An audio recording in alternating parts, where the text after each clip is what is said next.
Hello, everyone, and welcome to the 2016 Summer CS Qualifiers. I'm Daniel Sifa-Dracos, and joining me for our first day of group stage, it's James Stress O'Leary. First day and your first cast as well, Sifa. Welcome to the desk. First of many, and as you mentioned, CS Qualifiers. Let's find out who's going to be joining us in the summer split. Of course, 12 teams have joined us here. They've each taken a very different road to get here, but we do have 2 teams from our last CS season, the 5th and 6th place teams, 4 from open qualifiers, and 6 from each of the respective regional leagues, but qualifying to get here was just the first step. Yeah, it's already been a long road for them, but it's going to be an even longer journey. So to explain the tournament format, what we're going to do is split the 12 teams into 2 groups of 6, and we're going to have a best-of-1 round robin from each group. The top 2 teams from each group are going to play each other, so A1 will face B2 and vice versa, and the winners of those finals taking place next Friday are going to advance to the EU Challenger Series. Of course, and you've seen those teams on your screen, and you've seen the groups as well, but now let's take a look at today's schedule. Of course, coming up in our first matchup, it's going to be Misfits versus Melty Esports. Moving on to the second game, SK versus Tricked Esports. And our final matchup in Group A is going to be Fnatic Academy versus Low Priority. Man, that's going to be a pretty interesting matchup between those 2 teams. And then to round out the day, we've got Mouse versus G2 Vodafone. Of course, G2's main squad having a great summer split. Let's see how these teams can make their way through the summer split here for 2016. Yeah, going to be really interesting. They have a lot of strong lineups coming into this. But of course, if you want to take a look at those lineups, if you want to know anything about this tournament or anything else related to esports, you can head on over to lolesports.com for all their latest League of Legends news. I know we just put all the rosters out there, so if you haven't seen them, take a look. There's some pretty hype players, some pretty known names on those teams. Yeah, there is. And it's not only Challenger stuff, of course. We're on the road to the LCS now, just a couple of weeks away, and that means we're also on the road to Worlds. So certainly, if you want any information for League, LOL Esports is the place to be. Absolutely. But let's set our sights on the first game of the day. It's going to be Misfits versus Melty Esports. Now, Misfits are the team formerly known as Renegades Banditos, but have been renamed due to a recent competitive ruling with regards to the Renegades organization. Touch that briefly. Won't look at it too much more, but let's take a look at their lineup. In the top lane, it's going to be Alfari. In the jungle, Max Lore. Mid lane is going to be Selfie, Yuki 60 on 80 carry, and support Dreams. And these are the representatives for the UK and Ireland coming out of the ESL UK Premiership. And honestly, as a UK representative somewhat, normally I'm not always looking at the UK teams and thinking, man, these guys are going to do well. But that being said, I actually feel like this is one of the stronger lineups on paper that we've had, especially in this tournament and from the UK as well. I mean, I got to start in the mid lane. One of the recent additions, Selfie coming in. Former H2K substitute we saw in the spring split. We've seen him on Meet Your Makers as well. A long history in the LCS. So certainly a player with a wealth of experience that in a tournament like this with so many young faces should have an advantage coming out of that mid lane. And I mean, among those young faces is their top laner, Alfari. I've heard a lot of rumors about this guy, a lot of stirrings. People seem to be pretty hyped. What's his story? Well, his story is an interesting one when you look at his future prospects, because so many people are pinning him as the next guy. It's like, hey, you want a top laner? Well, as soon as he hits 17, he's going up to the LCS. Everybody is talking about this guy and how LCS ready he is. Top lane certainly is maybe one of the more shallow pools we've got here in Europe, so I'm excited to see what a young player like Alfari can do, but he's going to have to face off against a bit more of an experienced player, because on the other side of the rift, on the red side for this game, it is Melty with Atom in the top lane, Nero in the jungle, Niski in the mid lane, Wax and Kyros down in that bottom lane. And this is a really interesting team. They are, of course, going to be representing France, and won out there, or didn't quite win out there, as Melty did pick up the remainders of the infamous lineup to pick up that seed coming into the Challenger Scene qualifiers. Yeah, so to explain how it worked, so Millennium won Challenge France. But Millennium already have themselves a Challenger seed, so you can't qualify twice. Can't double down, no, unfortunately. Unfortunately, you can't. So that's how this has ended up. Melty picks up the second squad lineup, and that brings us to today. And, you'll look at this lineup, and then you'll see that Atom really is one of the only players, I mentioned him a little bit already, with that experience, played on Giants, if you guys caught the spring split of LCS. So he's a fairly recognizable player, but the only real name that we've seen so far. But saying that last split, we looked at Millennium and we were like, we don't know who these guys are. And then they crushed the regular split. So the history of French teams doing well. Let's see if Melty can continue that trend. Yeah, a lot of French pride on the line for these guys. I mean, they are a little bit more of a split roster now, but definitely coming in as France's pride in the EU Challenger, hoping to qualify for the Challenger Series, hoping to make it through this group stage. So decent amount of pressure on them, I'd say. And I think the thing that I love about this tournament is that there's a lot of lesser-known names, right? So we get to see how styles are going to evolve, but we're going to have to see how pick bans have evolved because we are on patch 6.10, and we're already now into the thick of it. What are your first expectations? I mean, this has been a big patch. There's a lot of patch notes, but like, what do you expect to be the high priorities One here? of the things that we discussed, though, was regardless of all of the major updates, we are actually expecting the mid lane meta to stay somewhat similar, and already the first ban is showing us that with Azir. Important piece of housekeeping, Talia is not available for the Challenger Series qualifiers. She has not been out for long enough, and, you know, obviously Urgot as well.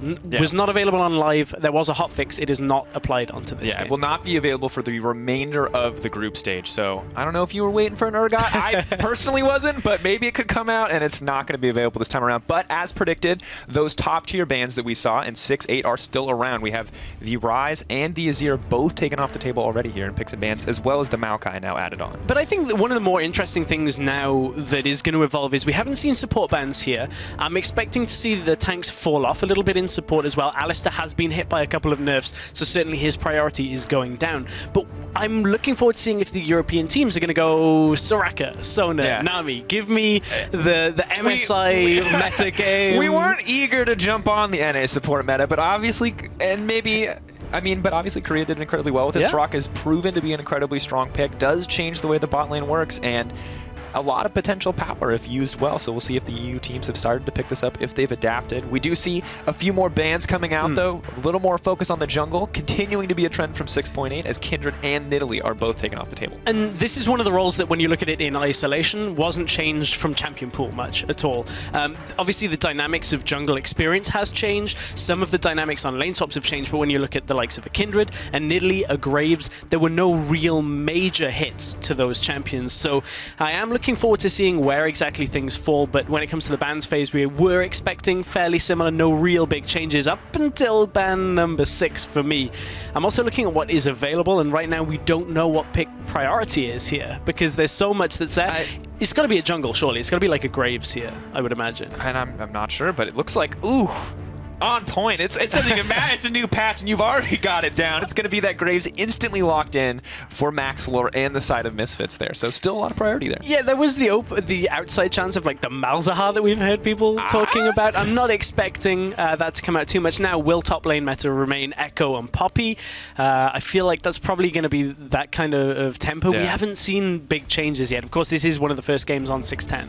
Well, and of course, when we look at the changes too, Echo as kind of a pseudo mage, still been built as a tank, may benefit, but Poppy doesn't really benefit from any of those item changes overall. So we expect, I think, a lot more difference in the mid lane, but the top lane, I don't think we haven't seen a reason yet for it to really change, but we could easily be proven wrong here, as they're still debating the second rotation. I'm not going to talk about it, but I want to get excited about it. The Aatrox, no, I don't think so. The Fizz ban, though, is a weird one to me. I know it is a champion that in the past Selfie has played and Alphari has played previously. Obviously, there are a lot of games on the run-up to this with the ESL UK Premiership, so a lot of things were played. Interested in it. We'll see whether it maintains for any of the rest of the Misfits games, but when we look at what's been locked in, no real surprises. It's MSI all over again.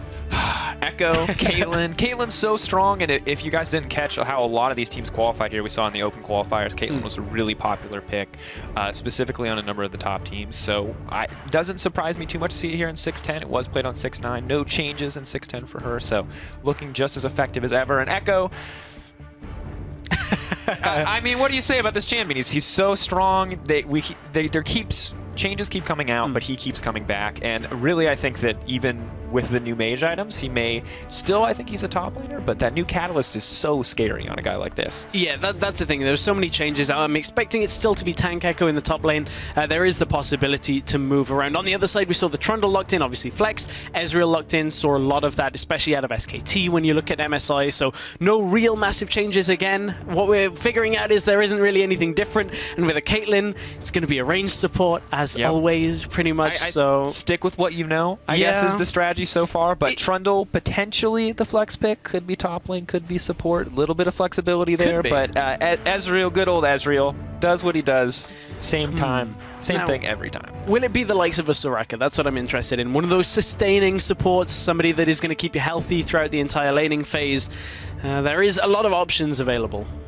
Well, of course, waiting for these last picks to get locked in, but it does look like it's going to be the Elise and the Morgana, so that I believe is most likely the range support for bottom lane. Once again, 6'10", can't be 100% certain quite yet, but the Elise definitely going into the jungle there. Yeah, so if it is in the support, you're not really facing off yet against massive crowd control when it comes to a single target on the looking for the black shield, so certainly you'll be able to help out a little bit with what you can mitigate some of the crowd control that is going to come, but Misfits haven't gone all in on the crowd control right now, and we're going to see what Selfie has to pick, because his time on H2K, he was predominantly put just on Lissandra. It was just like, go on that champion, you're only going to play that and Ahri, because they were trying to have him mimic Ryu for a very long time. We're going to just put you here. You're going to fit into this slot that is now empty. And I mean, his Lissandra, he did have some pretty solid Lissandra performances, but Lissandra not one of the changed mages, and I think some of those change mages are really powerful from what we've seen so far, and 6'10", still very much new territory for all these teams, although, once again, it looks like your predictions might be on point. Lissandra and Braum. At this point, Selfie has to blind pick his mid. So he either goes something that is very flexible when it comes to blind picking and a Lissandra, very difficult to kill, or he goes to something like a LeBlanc that can out-pressure, have that kind of damage burst and the assassin potential. So Selfie's gone for the I'm going to win the team fights and win the game kind of aspect here for Misfits, so I like it. We know we've seen it a lot out of him. Yeah, but of course on the opposite side, it looks like Melty are on a similar boat, picking another more supportive mid laner. We've got the Zillion coming in there as a final pick, so these are not the crazy aggressive mid laners. This is not the reworked Brand or Cassio or Swain. This is, let's stick to the things that aren't changed. Let's avoid, maybe not avoid, but let's stick to what we know. Let's play what we know already. Well, what MYM, seeing Selfie. The Selfie makes me think about MYM. Seeing Melty right now, what they're doing is obviously a lot of protection around the Caitlyn. You've got the Black Shield, you've got the Zillion ultimate as well to bring him back. And that could obviously have a great effect. We saw with Stixxay for CLG, the Caitlyn doing a lot of work. On the other side of this Lissandra pick that I like, plus the Braum, even though the Braum is into a Caitlyn and, it's good at blocking, everything like that, still a lot of benefit for the Braum. A lot of what they got is some sense of team fighting. There is that potential to skirmish in small numbers, especially with the Lissandra. And this is what the effect of the Dragon changes we may see. Are there going to be more fights around Dragon? You have to look at the likes of an Infernal Dragon, the Earth Dragon. There are going to be more team fights. So a champion like Lissandra is like, great, let's all fight in this small area and see what we can get done. And it's not the Ocean Drake that we saw on release of 6ix9ine. It is a little different, as you can see the final rosters in there as we gear up for game 1. But it is still very powerful. Each of those Drakes can give you so much. And we've seen how much more crucial that objective has become since those changes. So the RNG factor can be a little bit terrifying to play with, but the potential power there is very much above compared to the previous dragons. Yes, I'm still looking out as to which dragons are worth fighting over more. I still think air dragons are probably going to be like, well, maybe we'll get it. Not really prioritizing this. But anyway, we are on for our first game of 6.10. Yeah, we're going to have to see our first game of the Challenger Scene qualifiers as well. It's Misfits on the blue side and Melty Esports on the red. Dragon's going to be one of the questions that's answered. Lane swaps as well, a question hot on our minds, although so far just looking like defensive starts from both sides. So my prediction on reading the patch notes initially was that we were almost going to see lane swaps drop off completely, but I have heard that, from scrims, that kind of thing, teams are still looking to lane swap. It's less frequent. And the fact of the matter is, yes, there were experience changes coming out of the jungle when it comes to only the killer of the camp actually gains experience, so double jungling doesn't work so well anymore. In fact, doesn't work at all when it comes to experience. Still, both top laners in a lane swap will be almost the equivalent amount behind. As long as you're on the same kind of tempo, the same pace, you should be in the same position. And that's why teams are still doing it in scrims. But we all know scrims do not equal competitive games. I'm looking forward to seeing from a good sample size whether we get lane swaps. Be interesting. So far, it does not look like it, although still a duo start here to get us going. Both bot lanes on the bottom side of the map, but the junglers and top laners are together. Maybe just a leash, just the good old-fashioned solo queue leash, or the duo jungle. This is the other thing here, is if Ezreal and Braum do start the camps again, only the killer is going to get the experience here. So maybe it's a way of getting the Braum to level 2 very early, so you can, get the W out. You can look to get a kind of stun. Who's going to get the experience is the real question for me, for Misfits, because there are a couple of tricky things you can do on Braum. If you can get the level 2 early, look to flash Q, jump forward. It's actually going to be Yuki that gets the experience off that one. So you can see you got a big boost of experience coming up on that bar. So looking forward to seeing how they can utilize that. I believe Caitlyn had the same as well. There's the level 2 already. Instant level 2. Yeah, maybe looking to get aggressive here on the back half, but it just that fast level 2, so not quite as comfortable to split the XP, but still the same experience advantage for the lane overall. And I mean, top lane, I think mostly going to be a tank fight at this stage of the game, just kind of the trading blows back and forth. So I think our sights really have to be set on the jungle this time around. We've got Elise, the early aggressive power. We've got Graves, who can be strong or, you know, can just opt to farm up here. Yeah, could opt to farm up indeed. We're, you know, that's kind of what we've come to expect from him. Farm very early, make sure you can get yourself to that level 6 to look to burst people down as well. So certainly a lot of interesting things to keep track of in this game as well. As not only have we had the Dragon changes, Rift Herald changes as well. Now only spawns once and has a buff that lasts for like 20 minutes. Oh gosh, it's so terrifying. Little static shift, little damage reduction. Of course, only when you're alone. Bot lane you can see continuing to trade, but we have taken a look at the Dragon Pit. We do see that it is going to be the Cloud Drake available, so bonus movement speed out of combat, if you can get that. Maybe making those early map moves just a little bit easier, but obviously no pressure placed on it quite yet, only 3 minutes into the game. Yeah, and this is the Drake that I actually feel is going to be the least important when it comes to fighting over.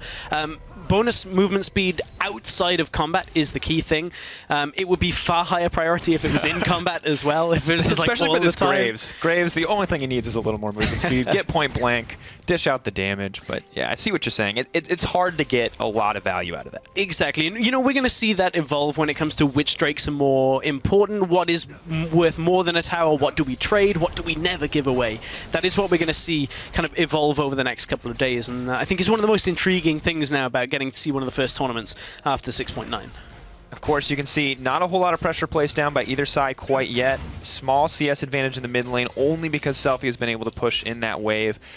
Picking up the Null Magic Mantle on his first back as Dreams takes some damage. Unbreakable doing a lot of work, but Caitlyn, ooh, nice trap there. Dish out a little extra damage. Overall, though, the map's still very even, but Misfits honestly just pushing in aggressively in a lot of their lanes, and if it was not for that ward, I'd say Alfari had just pushed a bit too far, but he will spot out the jungler right there, and Elise making sure to clear out this vision.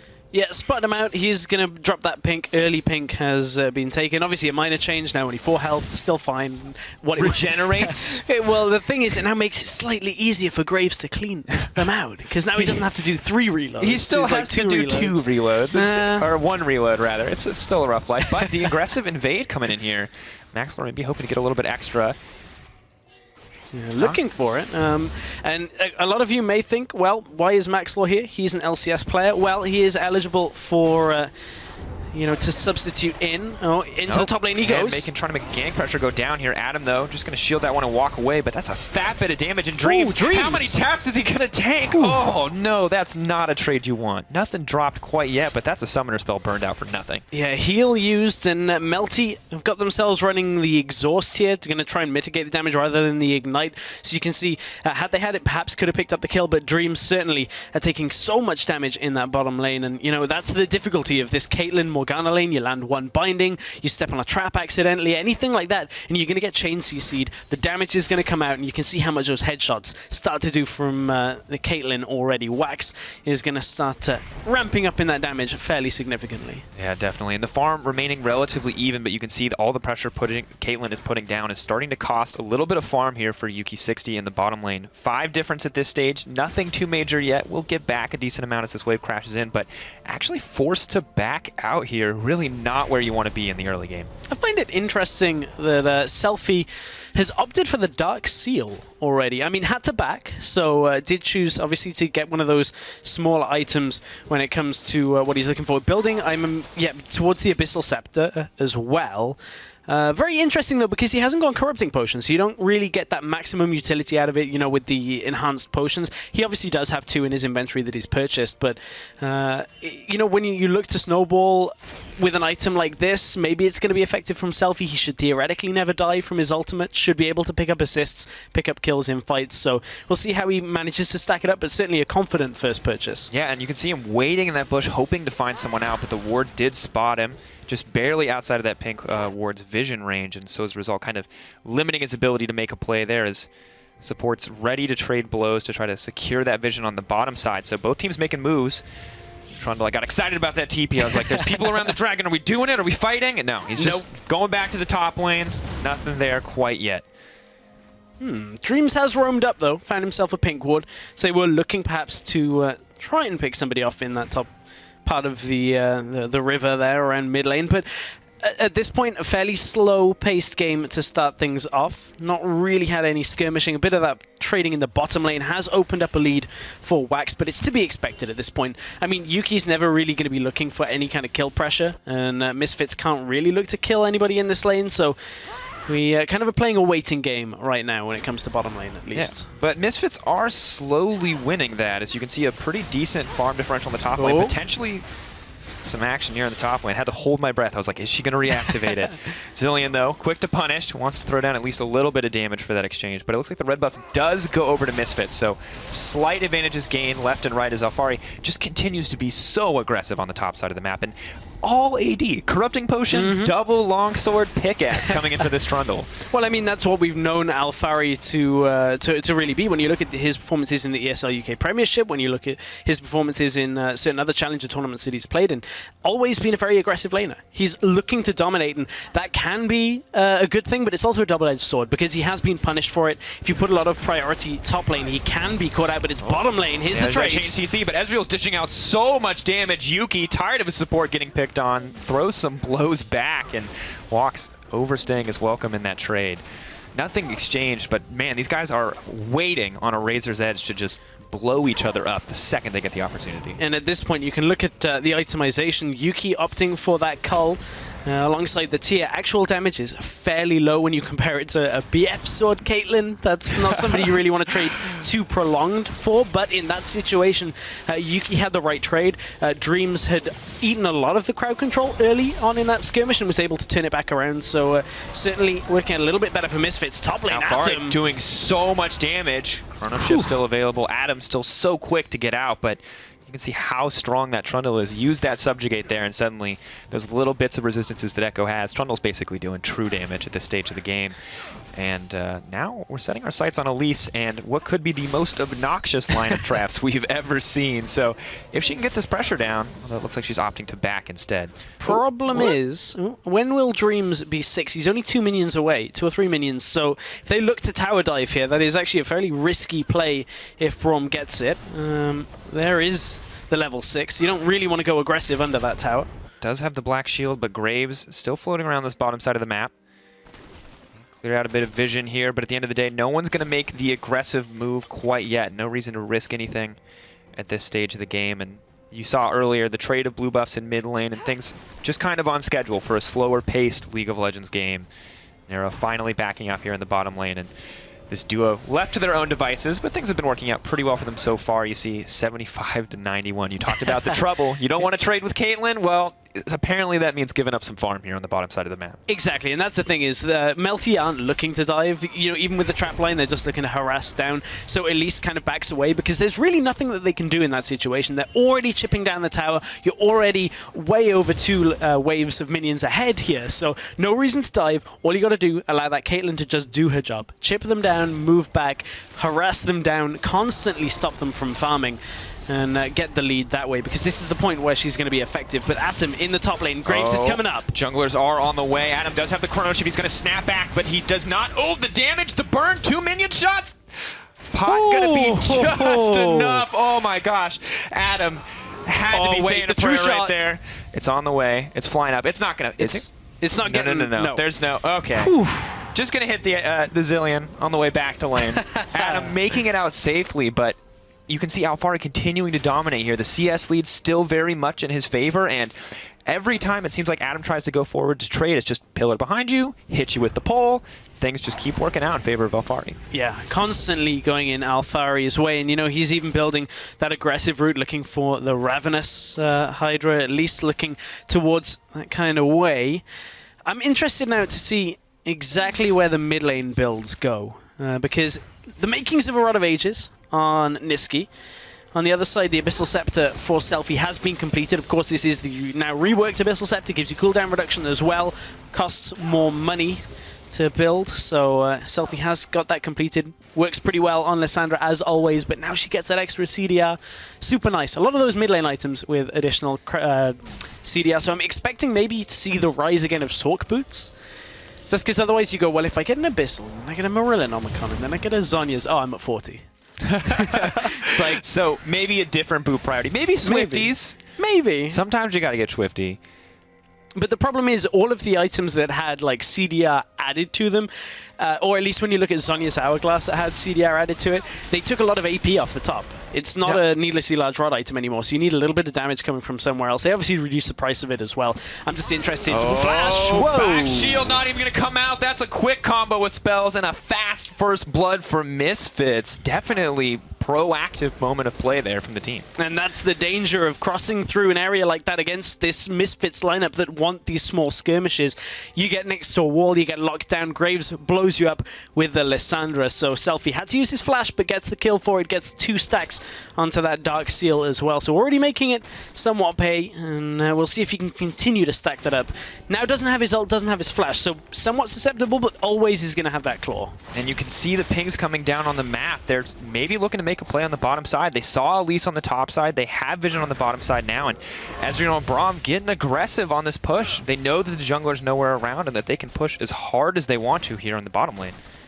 They can push for now. They're going to get shoved back out, though, if they have the opportunity. However, look at where Graves is positioned. The ward's already out. Teleport coming in deep from Selfie. No Frozen Tomb available, but the ult comes in. Black Shield only blocks for Caitlyn. Morgana in trouble. Is going to get the snare down. Trundle's here as well. It's a party in the bot lane. Misfits making it known that they're taking control of the map, and they pick up another quick kill. Pick up the kill. Top lane, they're going to lose damage on their tower. Wax, he thinks he's safe. He doesn't see Alphari. That's not where you want to be! The flash backwards. He is going to make it out with the 90 caliber net. But my god, little mistakes like that costing so much on the side of Melty. And you can see exactly now the priority from Misfits. They go, okay, we can get this tower very easily. We can continue to push. Rather than going away for a dragon, they still prioritizing the towers over that dragon. It's still going to be there as they pull back down the map. So for those of you that are watching, thinking perhaps dragon is the most important objective right now in the early game, still towers are the priority. Then you want to peel back down, and it doesn't even look like Misfits want that dragon for now, but because of the timing, Melty are thinking, well, we've got the top side of the map to ourselves, let's take the Rift Herald. It's the only one that will spawn this game, remember. As soon as it dies, that is it. Whoever takes this buff will have it for the next 20 minutes. 20-minute buff for Adam in the top lane could be huge, where he's been struggling against Alphari, and that's our first change objective. Take it down. The binding goes down as well. Selfie, good Frozen Tomb on himself to mitigate damage. Can he make it out of this one? He does. Excellent play coming in from the mid laner on the side of Misfits. And it was Echo that takes the Rift Herald buff here, so he's going to have that available for himself now. As you alluded to, the benefits of that. Yeah, they took away the empowered recall, though, which is a little bit of a shame. But a 20-minute empowered recall, that's a lot of time gained, depending on how many times you're forced out of the lane. But you can see, even though Misfits made those early proactive plays and found that gold advantage, that the gold is about to even out here if Melty can take down this tower. They've got the Caitlyn, they've got the necessary damage, and I think they're going to actually pull ahead here in the gold. Yeah, it does seem that way. In fact, just off the turret won't quite be enough. And we'll see if they can get an extra thing. So to explain the new Rift Herald buff, it is you get 5% damage reduction from enemy champions, and you generate like a charge up, like the static shiv, and that will unleash extra damage. But it's not going to be enough for Atom right now. 5% damage isn't going to be enough, no, but a quick phase dive will be. Echo, doesn't matter how you nerf him, he's just as mobile as ever. He's just going to walk away. And an interesting TP out here, I guess, maybe nervous that he was being chased. I mean, I don't mind the TP in the sense that it's either give up a death and then lose presence on the map. However, they've already lost the presence on the map now as Misfits are pushing that. So basically what Alphari's, or what Atom's decided to do there is say, well, I'll go split push bottom while you're pushing mid, and we'll just trade our top tower for it. Yeah, Yuki the lone defender here under mid, Braum on the way. Ready to use that Unbreakable to protect the tower, but it's now going to even up the tower score. Misfits once again in the lead. Yuki Oh, I've been there, man. I know that. The stutter step to try to make it past the Caitlyn trap. He does it. I have not been so successful, but the man manages to make it pass. We'll be able to clear out those waves in the mid lane as well.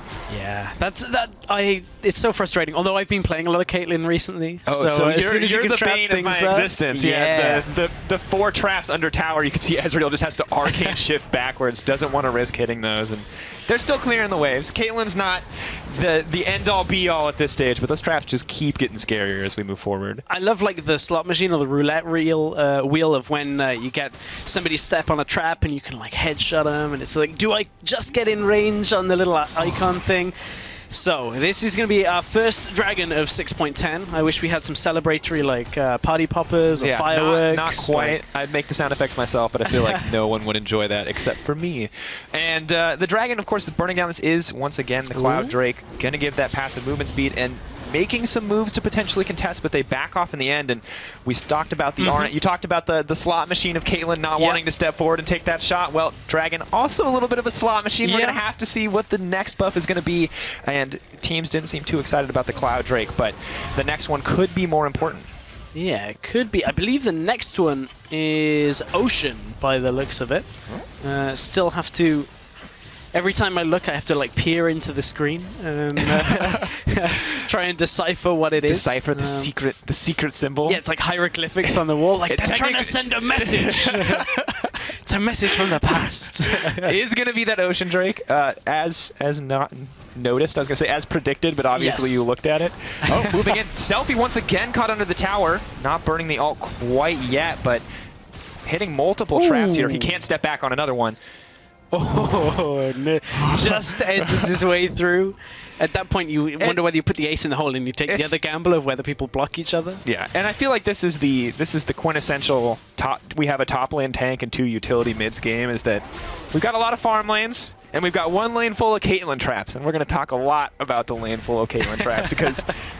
Moving forward, that's a huge aggressive play, but not enough damage. Great exhaust coming out from Kurdos. Yeah, at that point, you it's a 50-50 on that one. You roll forward and hope they haven't got exhaust. You've been out of the laning phase long enough that it can be difficult to keep a track of those as long as the communication is good, though you kind of can keep a track of exhaust fairly easily. And on that one, just misfortunate on that. Hang on, here comes the TP. Coming back, is that Niski that is rejoining? Yes, it is. Yep, you can clear that mid lane. Both the supportive members in the mid lane. Dreams. That is a lot of damage coming in from the Zillion. That is a Rod of Ages, a lost chapter. That's not... That is so much damage coming in from there. If Niski keeps landing bombs like that, they are not going to be comfortable defending this tower anymore. And it's already so hard to defend it when you've got a Caitlyn laying down 5 traps at any given time. Of course, Lost Chapter, one of the items that was added in 6.9. Lost Chapter is kind of the precursor to Morellonomicon. So what will happen is when you level up and you got a Lost Chapter, it'll restore 20% of your mana over 3 seconds. So it's just one of those items that is actually expected to be more of a first back item than a lot of things when you're starting the Morellonomicon route. It's going to be a very, very common buy, so expect to see more of it. Flash forward! It's the Ezreal over the wall, and suddenly there's 3 members in the enemy jungle. Misfits once again with an explosive play there in the middle lane. And this blind pick, Lissandra, has worked so well for Selfie. They've found the skirmishes now, 2-0-1. It's been a lot about the decision-making, but the decision Selfie has made has been absolutely all systems go all the way through this game. Yeah, a lot of damage could potentially go down here, but the CC is going to miss. The bombs aren't going to hit, and Misfits are going to walk away in good shape. They have that 3K gold lead. They've set their sights on this middle lane tower, putting a lot of pressure down here, but honestly, Zillion Morgana, great to clear out these waves. And the thing is, for Melty right now, it's going to make it so difficult to even try and contest objectives at this point, because you look at how strong, as we take another look at this, here comes... oh, man. Yuki gets it just over the wall. Yeah, that's the casual support. Like, okay, it's cool, I'm here to do damage. Like, that was 200 damage from the Ezreal. That was 1 massive combo coming in from Selfie. And that's Morellonomicon, Abyssal Scepter, Boots of Lucidity. I mean, that's so much damage already out from this Lissandra. Oh, TP actually going to be canceled here. Double bombs, the binding, too much of a threat. And Melty actually going to be able to take down this tower. Except finally, ooh, Misfits make it here in time. Afari. Black Shield not going to protect her from that pillar, but... Oh. There is I'm just waiting. I'm waiting with poke. bated breath. There's so much potential CC that can come out of both of these lineups at any moment. So I want to take a minute, talk about those CDR boots. And another Fiendish Codex selfie. Hang on. I need to... I'm checking on my screen one thing. Yeah. You double check and make sure he doesn't have 50% CDR. It doesn't quite work that way anymore. He had 40%, and then he bought himself another Fiendish Codex. For the Zhonya's. Like, Zhonya's is a core item on Lissandra. And this is why I'm expecting people not to go CDR boots, because you've already CDR capped yourself before you've even started building Zhonya's. People just, I mean, you're not used to it yet. I know. We've had 2 weeks, man. 6.9, you can't get used to it that fast. And apparently Selfie definitely not used to it. We'll have to see if he sells that item in the future or just wants to have a little extra CDR just in case. And this is a problem I actually thought players were going to run into more on champions that didn't have Zhonya's in their core items. One that, you want as a third item or something like that. There is a fight, however. But the stun comes out. Braum with the quick ult and response is going to be enough to disengage there. Melty not wanting to push their luck. Another beautiful bind, though. Just threading the needle on that one. Kurto's made to go down, but not before Ezreal. TP comes out, is going to get canceled, and Melty grab another quick pick. Another pick, and now they're onto the mid-tower. It's, I mean, at this point, they've landed a lot of crowd control. Hasn't always converted into kills, but they've been picking people and pushing them back away from objectives. That's now mid-tower gone. They've got all three of the outer towers down. Misfits, despite some of the advantages they had in top lane, the advantage they had in mid lane for a while as well. It's been the bottom lane advantage from Melty from this Caitlyn that is starting to do work all across the map. So much pressure being laid down. Doesn't even have a second item completed quite yet, but should be able to pick that up on her next back. And you can see, I mean, this is the power of Caitlyn. This is why they essentially built a comp around her. You talked about it, the Zillion, the Morgana, all these tools to defend her, to allow her to siege, to do her business, and I mean, finally paying off an advantage here. Yeah, paying off. This is fairly important. This is one of the dragons I think is actually going to be more contested. Will give you regeneration when you haven't been hit for a couple of seconds. Here comes the fight. Oh, it's not going down without a fight, though, and they are going to move in. Graves will get the dragon, but at what cost? TP's coming in as well. All going to go down across the backside. Selfie's here, and they're just going to have to pull out Adam, ready to go in. Sped up, but it's just a good, patient disengage coming in from Misfits. Melty not quite happy with that one as Misfits now looks set to take this mid lane tower.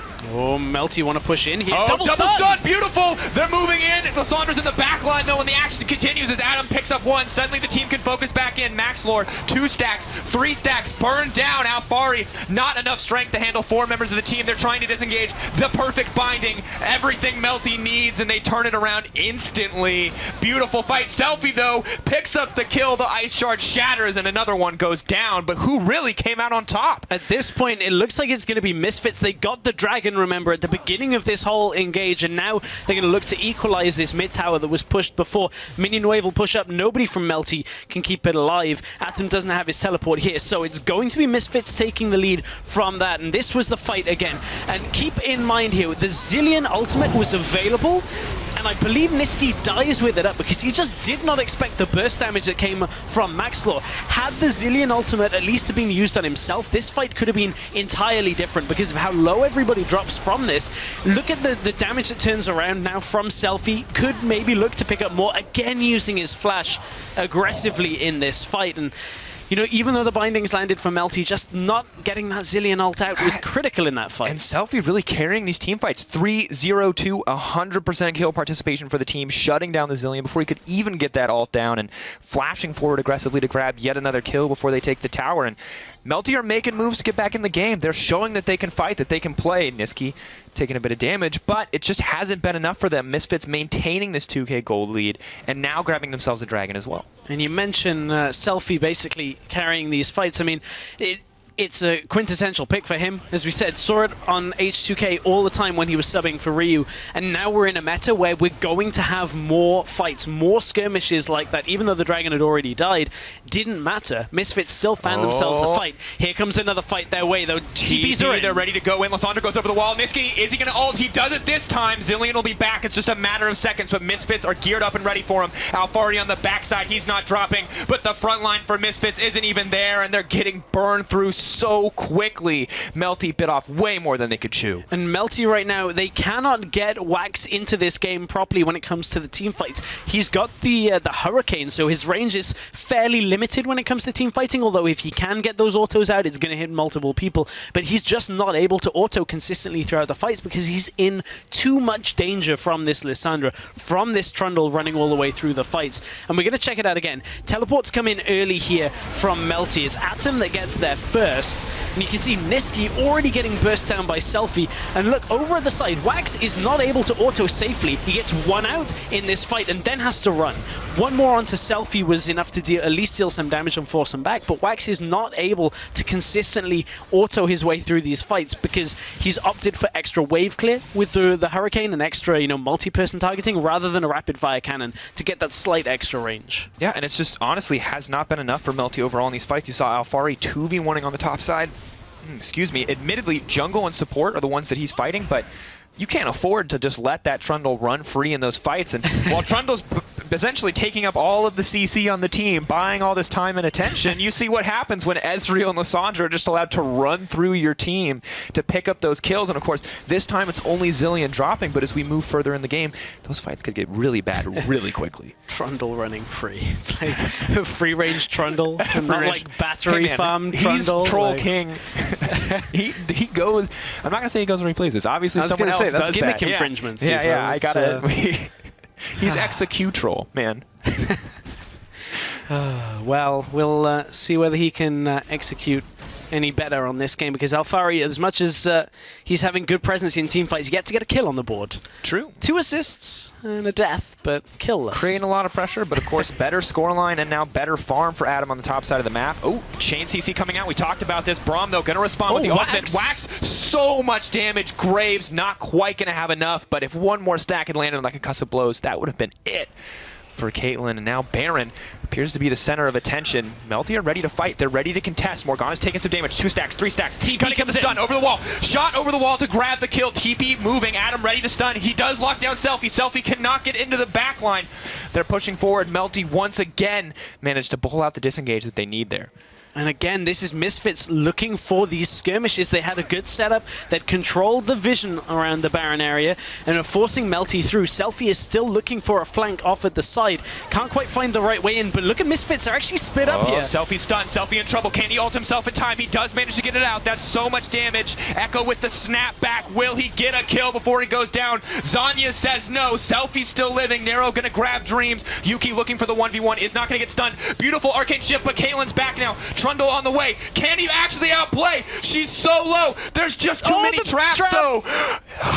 Trap Hero walks, manages to walk away from that one, but Misfits once again dominating these fights now with a 4K gold lead. Yeah, these fights right now, just tooth and nail on whether Niski can get his ultimate either onto himself or onto Wax. Wax got the ultimate early there, and Yuki managed to 1 versus 2 because of the timing. Zilean had no damage while he was killing Caitlyn, and then Caitlyn was respawning while he killed Zilean and almost got himself the 2nd kill as well. A little unfortunate that Alfari didn't have the timing on the pillar to come up at the end of that fight, but again, we're kind of drawn into a situation where just from the sheer stronger ability to fight from Misfits, they're able to set up these skirmishes, look for the objectives, and try and just fight Melty in the jungle. Max gonna miss. Kurdos taking so much damage. Exhaust already burned out. Braum on the way. Morgana instantly dropped there. Just simply too much damage coming out. It's deja vu. That's almost the same thing that just happened, which led to the big fight as Morgana died. But at this point, Misfits set themselves up for the Baron buff. And Nero, they got to deal with Selfie. Didn't choose it. TP coming in. Niski looking for the stun. Isn't going to find it, but can they get the Baron? 4K health, 3K. Elise maybe looking for the steal. They want the stun. Can they get it? Cooldowns burn back and forth. Baron is still up. Who's it going to drop for? It goes over to Misfits. They're looking for the fight too. They pick up 1. Echo drops. Nero too close to the wall. Gonna get burned down in an instant. Caitlyn and Zilean, the only men left standing, hoping to get more moving forward. Niski, he's so slow. Collateral damage damage on the backside. 2 members of Melty leave with their lives. 3 is the Morgana respawns, but Baron drops for Misfits. And it's just rinse and repeat for Misfits again and again. Pick one off, look for the objective, drag the fight, and it happens. Melty are consistently having to play into it because they somehow have to get Wax into a fight where he just cleans everything up. They look for a stun from the Zillion into the Caitlyn cleaner because they're not really able to play over on the side lanes because then they have to deal with a Lissandra, a Trundle that are already winning the game for their teams. So they have to play for these fights, and it means Niski and Wax basically have to 2v5 the entire thing, and it's just not enough right now. It's terrifying. I mean, look at every member of this team as a threat except for the Braum. We've got a Ravenous Hydra Trundle, a Graves, who at 30 minutes has a Death Dance up and available in addition to everything else, and while Melty are looking maybe to make some cheeky moves here to try to stop this Dragon from going down. Misfits, the ball was completely in their court. The 7k gold lead, the 5-kill lead. They've got everything they need to put this one out. Yeah, they are in a pretty commanding position right now, but if there's one saving grace, Wax has got a 3rd item completed, now opted for the rapid fire cannon as well, so maybe a little bit more safety in those team fights. Top lane, Althari, 1 versus 2 when Elise joins in, but he's not dying very quickly. Nope, moving forward, hasn't burned Subjugate either. Will finally use it as the Elise appears, but the Trundle is so tanky. I don't even see a dent in his health bar. The TP's coming in, and they're starting to run. They know Selfie's on the way. Selfie actually going to cancel it out because they set their sights on the bottom side of the map. Towers are dropping for Misfits, and Melty are just trying too hard to burn through this Trundle. Everything is not enough. There's too much sustain. They can't kill him, but Misfits could sure as hell kill the rest of the team. Losing the game. Kurnos is going to go down here. A beautiful hook on the side of that ultimate to swing it in the favor towards Zillion, and now they're pushing forward for more. Selfie wants more kills. They're going to give it to him. Braum actually going to pick it up. The double for him in the end. And now Misfits are poised to end the game. The Trundle is still alive, is still kicking, and now on the bottom side of the map. There's no hope here for Melty. Misfits have absolutely crushed this one, 16-7. 63.9 to 53.2, and they are going to end the game in fashion. What a commanding way to start the Challenger Scene qualifiers. A big win for Misfits here. They managed to get an advantage in the top lane that pretty much translates in Trundle being able to 1v2 as the rest of his team just wins the game. And stunning. I mean, not even 1v2. Let's say 2 people didn't do any damage. Like, I thought when we saw invulnerable characters, it because people would be like cheesing it up with new Taric, not because Trundle's passive is so oppressively strong that you just can't do damage to him. I have never seen that before. Ravenous Hydra, Spear Visage, Subjugate, everything in that scenario. Minions dying around him, I guess. It's just so much healing. And well, we know that Trundle is still strong on 610. That's one thing we've learned this game for sure. We definitely learned that Trundle is still strong. And, there's a lot more skirmishes, at least in that game. I don't think we can write that it's 610 is going to be the patch where everybody fights for like the entire game after a 10-minute slow start, but certainly there is that potential. Dragon very much more influential than we've seen it on 6.8 in previous patches. Yeah, and I think we saw that especially when Ocean Drake came up. We saw 2 Cloud Drakes come out, teams not quite as willing to fight over that. But when Ocean Drake finally did come, we saw a lot of efforts to contest that one out. You saw Melty moving in there like, Misfits, we're not going to give this to you for free. Didn't work out for them in the end, but maybe when we see those Infernal Drakes coming in, those Mountain Drakes, I'm not sure what the priority is going to be, but I would imagine that teams are going to be a lot more eager to fight this one out. Oh, yeah. Yeah. When an Infernal Drake comes up, if you ever get a second Infernal Drake as well, teams are just going to be like, well, we have to fight. There is no way we can give them a second. We don't want this. Please, no more scaling AP. Absolutely terrifying. Terrifying. Just almost as terrifying as that Trundle.